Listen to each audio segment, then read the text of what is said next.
আমাদের দায়িত্ব হলো এই শিক্ষা যদি খারাপ হতে থাকে সেটাকে উন্নত করা। শিক্ষামন্ত্রী সন্তুষ্ট হয় যখন যে যা পড়ে এবং তার উত্তর এবং তার সেই পরিমাণ নাম্বার পায়, সেই জন্যই সে সন্তুষ্ট।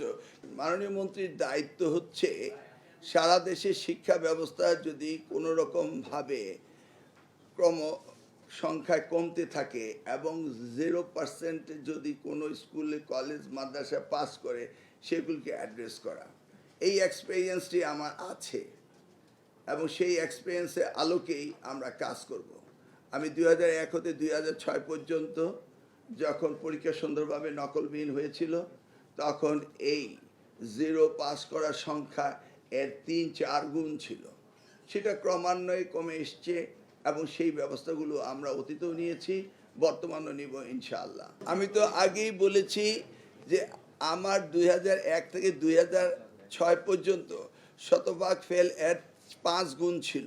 সেই সময় আমরা ব্যবস্থা নিয়ে ক্রমান্বয়ে সেটাকে উন্নত করেছিলাম। এবার জাস্ট অপেক্ষা করুন, ইনশাআল্লাহ রেজাল্ট তো আজকে আসলো। আমাদের দায়িত্ব হলো এই শিক্ষা যদি খারাপ হতে থাকে সেটাকে উন্নত করা।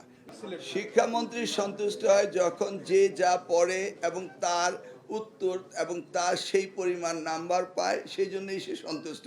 কেউ না পড়লে তাকে নাম্বার বাড়িয়ে দিলে শিক্ষামন্ত্রী সন্তুষ্ট হয় না।